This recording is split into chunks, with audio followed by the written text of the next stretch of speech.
राम राम राम राम राम राम राम राम राम नारायण नारायण। संबंध। अब भगवान कर्मयोग को श्रेष्ठ कहने का कारण बताते हैं। ज्ञेयः स नित्य सन्यासी यो न द्वेष्टि न कांक्षति निर्द्वन्द्वो हि महाबाहो सुखं बन्धात् प्रमुच्यते। हे महाबाहो, जो मनुष्य न किसी से द्वेष करता है और न किसी की आकांक्षा करता है, वह कर्मयोगी सदा सन्यासी समझने योग्य है। क्योंकि द्वंद्वों से रहित मनुष्य सुखपूर्वक संसार बंधन से मुक्त हो जाता है।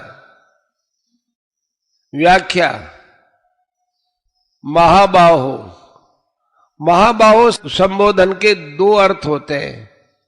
एक तो जिसकी भुजाएं बड़ी है और बलवान हो, शूरवीर हो, तथा दूसरा जिसके मित्र तथा भाई बड़े पुरुष हों।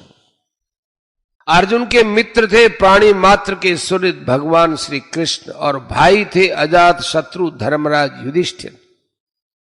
इसलिए यह संबोधन देकर भगवान अर्जुन से मानो यह कह रहे हैं कि कर्मयोग के अनुसार सबकी सेवा करने का बल तुम्हारे में है, अतः तुम सुगमता से कर्मयोग का पालन कर सकते हो।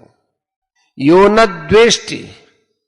कर्मयोगी वह होता है जो किसी भी प्राणी पदार्थ परिस्थिति सिद्धांत आदि से द्वेष नहीं करता। कर्मयोगी का काम है सबकी सेवा करना, सबको सुख पहुंचाना।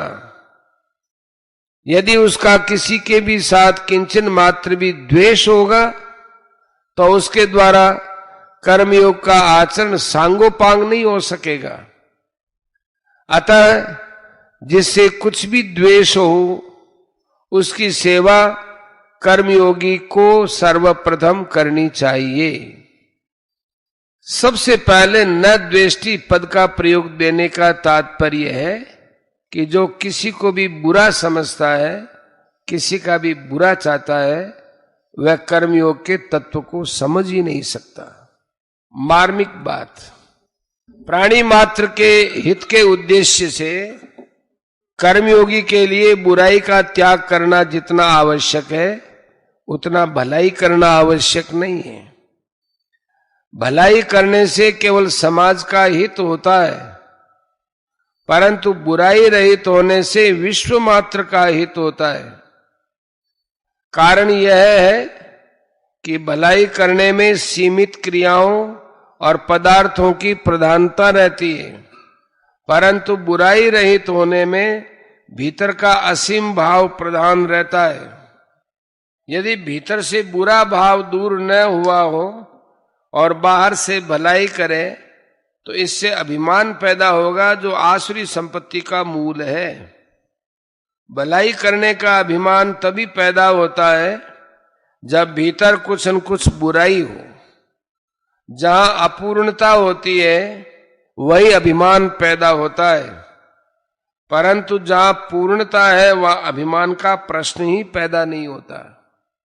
गहराई से देखा जाए तो नाशवान वस्तुओं की सहायता के बिना भलाई नहीं की जा सकती। जिन वस्तुओं से हम भलाई करते हैं वे वस्तुएं हमारी हैं ही नहीं, प्रत्युत उन्हीं की हैं जिनकी हम भलाई कर रहे हैं। फिर भी यदि भलाई का अभिमान होता है तो वह नाशवान का संग ही है। जब तक नाशवान का संग है तब तक योग की सिद्धि नहीं होती। मैंने भलाई की, यह अभिमान बुराई से भी अधिक भयंकर है, क्योंकि यह भाव मैंपन में बैठ जाता है।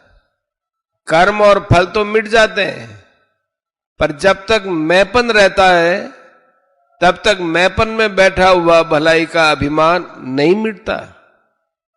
दूसरी बात, बुराई को तो हम बुराई रूप से जानते ही हैं, पर भलाई को बुराई के रूप से नहीं जानते।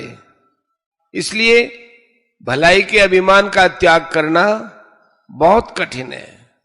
जैसे लोहे की हथकड़ी का तो त्याग कर सकते हैं, पर सोने की हथकड़ी का त्याग नहीं कर सकते, क्योंकि वह गहने के रूप में दिखता है।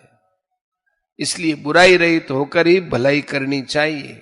वास्तव में बुराई का त्याग होने पर विश्व मात्र की भलाई अपने आप होती है, करनी नहीं पड़ती। इसलिए बुराई रहित महापुरुष अगर हिमालय की एकांत गुफा में भी बैठा हो तो भी उसके द्वारा विश्व का बहुत हित होता है। न कांक्षति, कर्मयोग में कामना का त्याग मुख्य है। कर्मयोगी किसी भी प्राणी, पदार्थ, परिस्थिति आदि की कामना नहीं करता। कामना त्याग और परहित में परस्पर घनिष्ठ संबंध है। निष्काम होने के लिए दूसरे का हित करना आवश्यक है। दूसरे का हित करने से कामना के त्याग का बल आता है। कर्मयोग में कर्ता निष्काम होता है, कर्म नहीं, क्योंकि जड़ होने के कारण कर्म स्वयं निष्काम या सकाम तो हो ही नहीं सकते।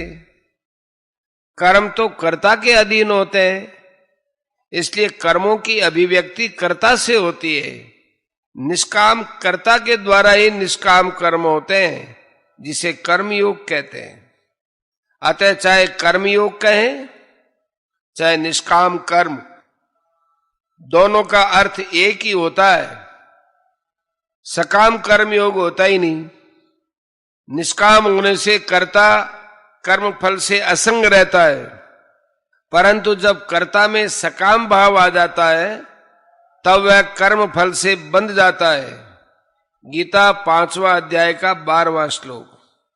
सकाम भाव तभी नष्ट होता है जब कर्ता कोई भी कर्म अपने लिए नहीं करता, प्रत्युत संपूर्ण कर्म दूसरों के हित के लिए ही करता है। इसलिए कर्ता का भाव नित्य निरंतर निष्काम रहना चाहिए। कर्ता में जितना निष्काम भाव होगा उतना ही कर्मयोग का सही आचरण होगा। कर्ता के सर्वथा निष्काम होने पर कर्मयोग सिद्ध हो जाता है।